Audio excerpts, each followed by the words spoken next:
I'm Katelyn Mattson. This is The Green Room. I'm so happy to have Laura Jackson joining me today. She is the guest conductor for the Wichita Symphony Orchestra's next Masterworks concert, which is this Sunday afternoon. However, it is not Laura Jackson's first time in Wichita. So I say, welcome back, Laura. Thank you, Caitlin. I'm really excited for this week. Really looking forward to working with the musicians again and doing this music that I love.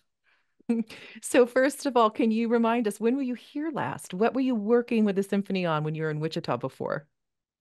When I was here, it was 2021. So it was soon after the time when everything was shut down. We were all masked. We were working with small forces because we were still distancing players and things. We did a suite by Tchaikovsky, the Mozartiana, his fourth suite.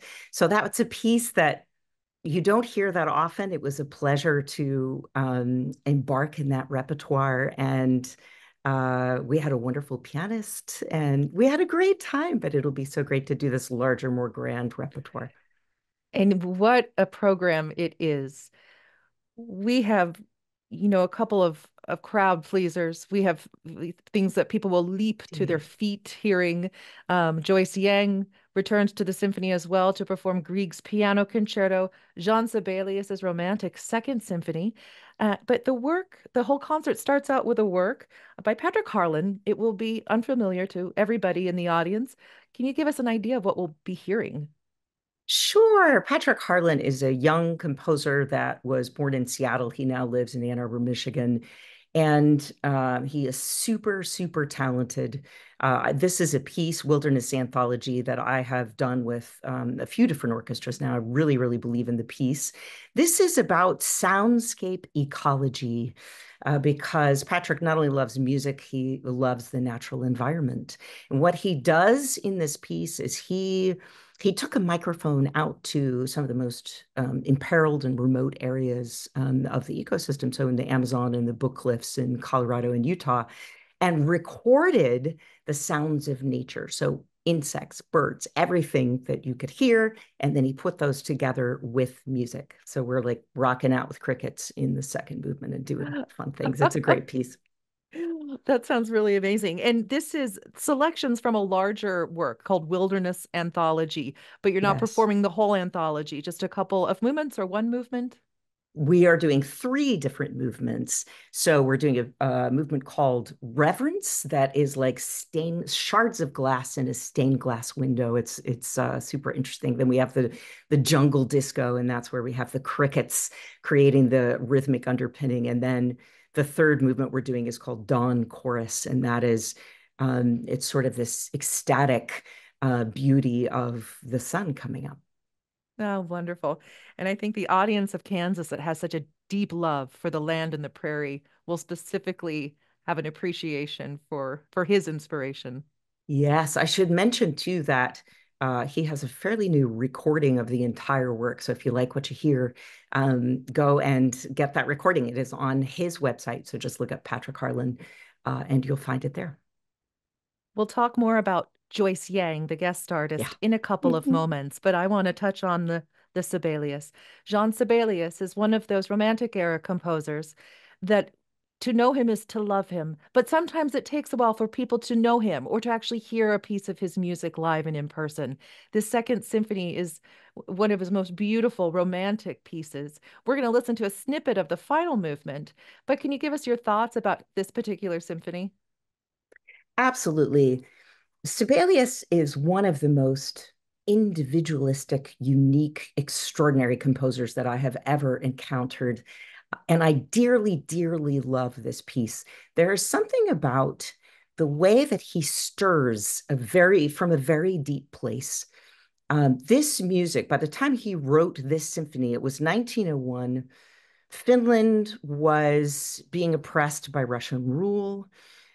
He had already written Finlandia and Kullervo, which were two pieces that really cemented Sibelius's reputation as a national hero. He was somehow capturing the essence of the Finnish voice, the Finnish culture in music. And his music was an enormous inspiration to people. So while this was being premiered, Sibelius kept saying, I did not write a program to this. I did not write a story. And yet the audience absolutely heard their own story and their persistent fight toward freedom and independence. And there is something about the last movement that you're going to play that there is, regardless of whether you go with that story as an underpinning, there's no question that this symphony goes from struggle and tribulation to liberation, and it is very, very moving. The last few moments, the last few minutes of Jean Sibelius's Symphony Number 2. And we'll be back to talk more about the Wichita Symphony Orchestra concert, which is this Sunday, November the 17th at 3 o'clock in Century 2 Concert Hall. For tickets, go to wichitasymphony.org or call their box office 316-267-7658. We'll be back. Just inspired music, so majestic and glorious. And I know everybody just wants me to keep playing it, but you're going to have to go to the Wichita Symphony concert to hear it in its entirety. This is the Green Room, and I have guest conductor Laura Jackson joining me. She conducts this Sunday's concert, which features Jean Sibelius's Symphony Number 2, a brand new work by Patrick Harlan, selections from Wilderness Anthology, and then pianist Joyce Yang returns to Wichita for Edvard Grieg's Piano Concerto in A minor.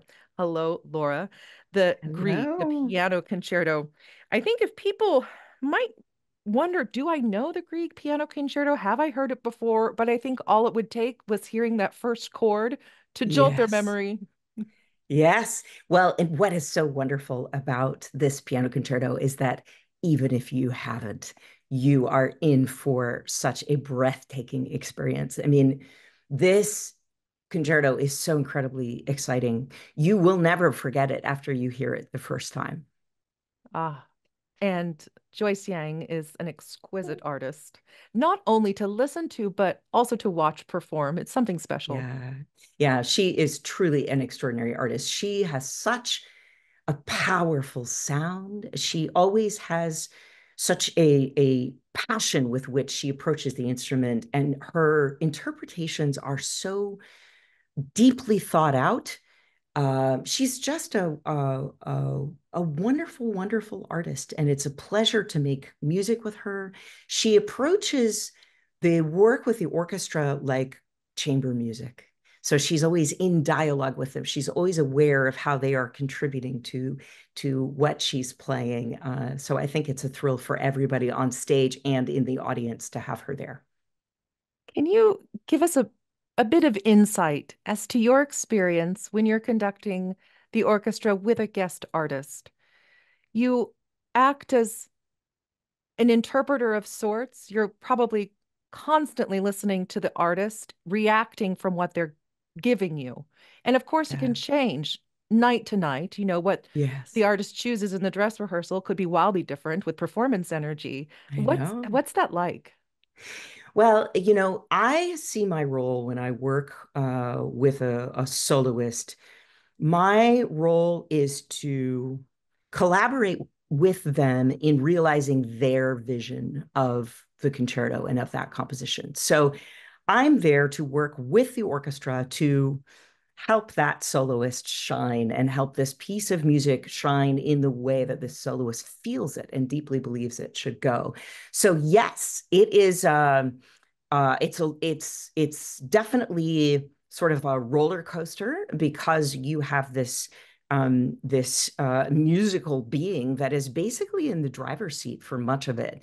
And so I, as a conductor, I am hearing and trying to respond like a well-tuned sports car to everything that they want and sort of read their mind as it's happening, and then get the orchestra to be immediately with them.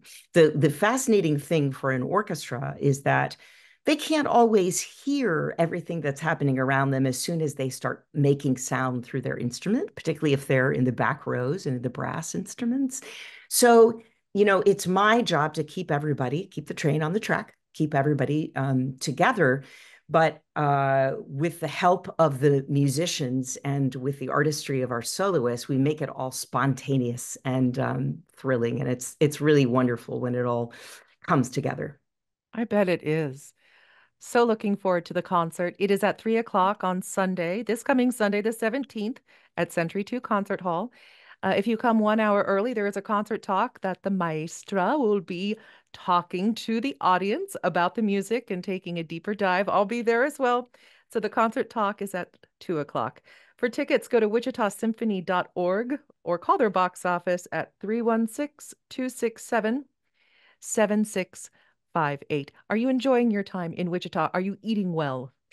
Oh, I am eating very well, and I am just struck already by the wonderful hospitality and the warmth of people here. And I remember that from last time I was here. I'm looking forward to walking along the river. It's going to be a great week. Well, welcome back. So happy you're here. Have a wonderful concert this Sunday. Thank you so much.